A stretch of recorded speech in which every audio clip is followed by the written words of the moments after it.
Hi guys! Good morning! Ayan, so ngayon guys ay maaga pa dito at magdama guys yung ulan. Ayan, nandito ko guys sa greenhouse kasi tinitingnan ko sila dito kung kumusta naman sila. Baka mayroon na namang snail na pumunta kagabi. So, hindi kasi ako guys nakapunta dito kagabi. Ayan, dito ako sa side ng ating greenhouse. Dito sa side na kasi na to guys ay kitang-kita silang lahat, yung ating mga purples. Ayan. Ayan, sila lahat. So, kalbo pa guys yung iba nating mga purples sa taas kasi tumutubo pa lang yung mga pups nila. And yung mga nakuha natin na cuttings ay nandyan sa baba. Ayan. Simula dito. Ayan, papunta dun. Ayan sila.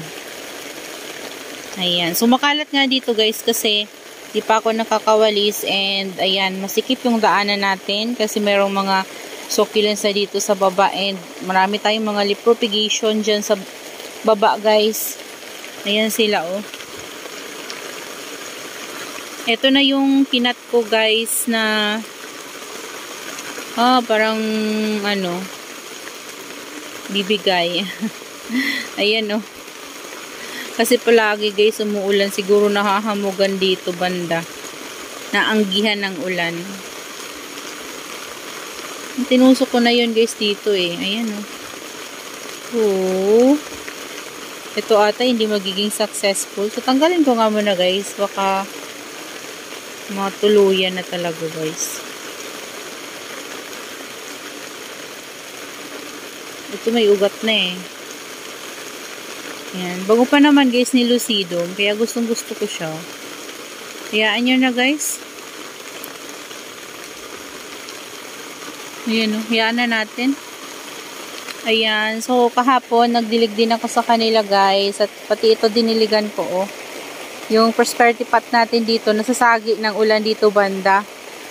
Kasi pinorward ko siya guys dito banda. Kasi dati nandun ko siya nilagay sa dulo. So doon talaga nababasa. Pero nilipat ko sila dito kasi naglagay ako ng mga leaf propagation. Baka pag palaging nababasa malusaw naman yung mga leaf propagation na kinuha ko lang dyan guys sa kanila.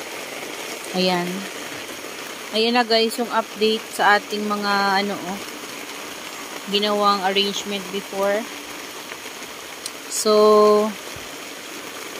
ayan, pasok tayo. Ang putik dito guys, grabe. Ito nga oh, hindi ko na ulit nabalik. Ibaba ko na ulit. Ayan oh, nadagdagan ko na yan guys. Kunti lang naman nadagdag ko. Ayan. Ito naman, pumangit. Ewan ko kung bakit siya pumangit. Nagkaroon siya guys ng mga dots dahil sa kakaulan dito. Ayan oh. Kasi kapag malakas yung ulan talaga guys, gumaganon yung tubig papasok dito. So, ano siya, para siyang hamog. Kaya ganyan. And ito na guys yung ko oh. Si Tromso. Napakalaki na talaga niya guys. So, kung natatandaan nyo guys yung video nito nung na-unbox ko siya galing kay Sir Mark. Yan. Maliliit lang talaga yan. Kasi sa mga set ko yan guys nakuha. And matagal din siya guys. Lumaki na ganito guys. Unti-unti lumakalaki siya. So, before nung nakuha ko yan siya is sobrang maparina niya. And then, black talaga yung ganito niya guys. Oh. Pero ngayon kasi lumalaki na siya.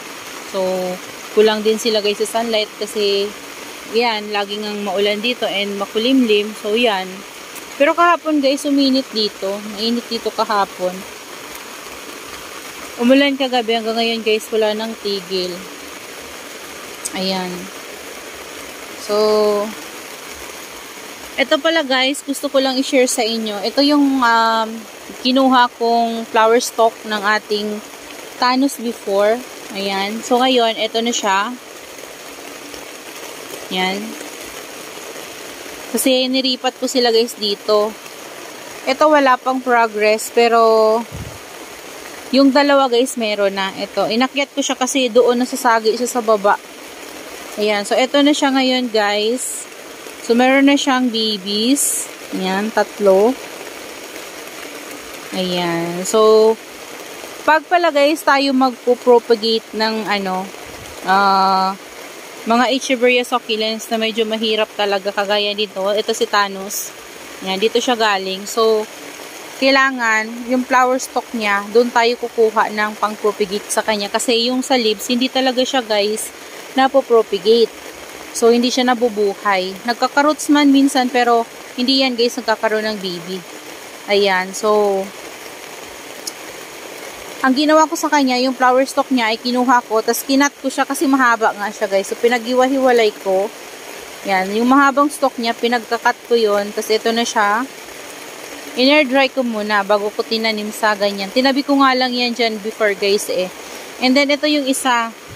Yan. Kasi dalawa sila na flower stalk. So ito yung isa meron ng baby. So antayin ko lang to guys na lumaki. And then kukunin ko yan siya. Tapos air dry.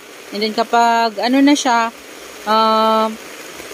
Tuyo na. At mayroon ng ugat. Or kahit wala pang ugat guys. Basta kalos na yung sugat niya. Pwede na natin siyang itanim sa dry soil. Ayan. O, diba? Ayan na, oh. Mayroon na siyang baby, guys. Yan. Ganun din, guys, sa ating red line. Siguro sa mga ganito, kapag nagka-flower stalk sila, sa mga dugong, ganyan din yung ginagawa ko, guys. Pero, syempre, hindi naman lahat nagiging successful. So, kailangan talaga nating ingatan.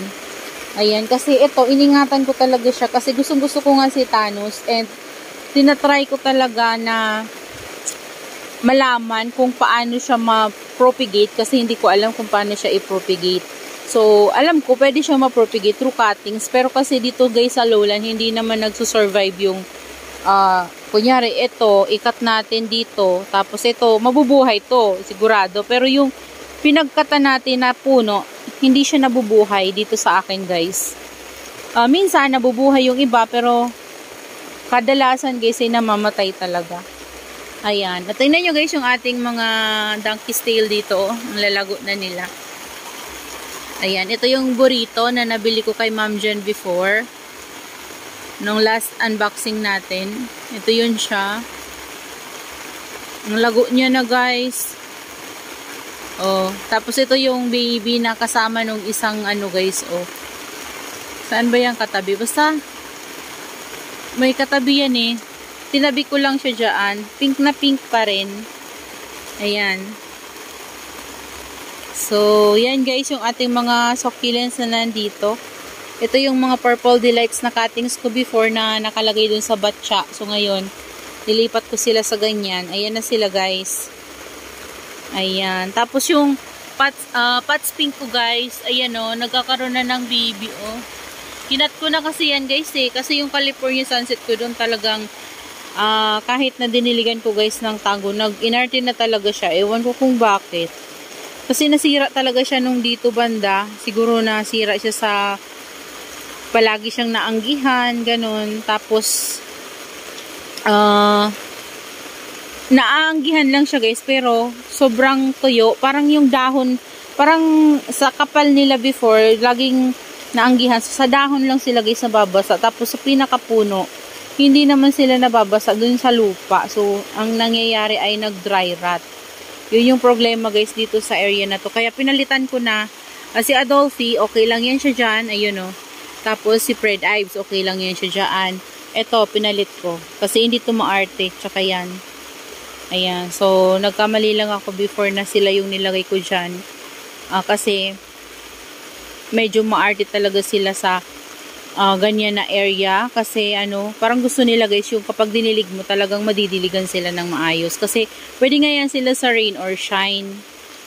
Kasi before naman guys ay nilalagay ko sila sa rain or shine.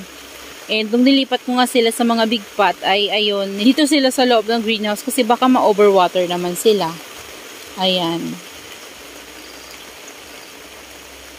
So, yan sila guys. Yung ating ano guys, so Aron P. Ito kinuhanan ko ng cuttings. And ito na yung propagation ko ng ano guys, oh. Nara, ni Chloe. Ang laki na ni Chloe. Ala, oh.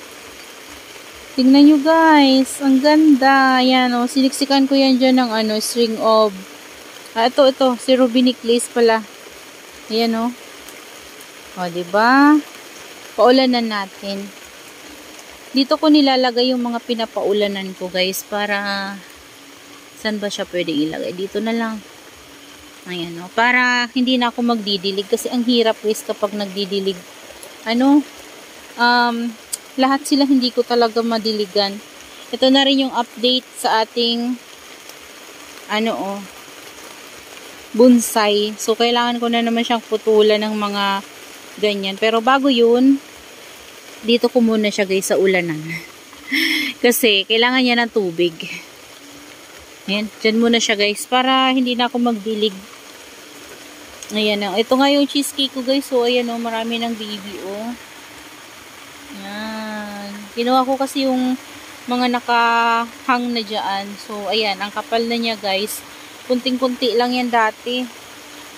As in, kunti lang talaga sila dati. Ngayon, dami na. Ayan. So, hanggang dito na lang muna guys yung ating video. Ayan. Ayan yung update sa ating mga succulents dito.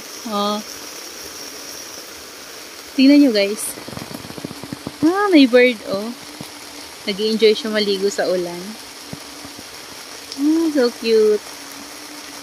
Yan siya. Naliligo sa ulan. So, yun na lang guys. Maraming salamat po sa inyong panonood. And see you on my next vlog. Bye!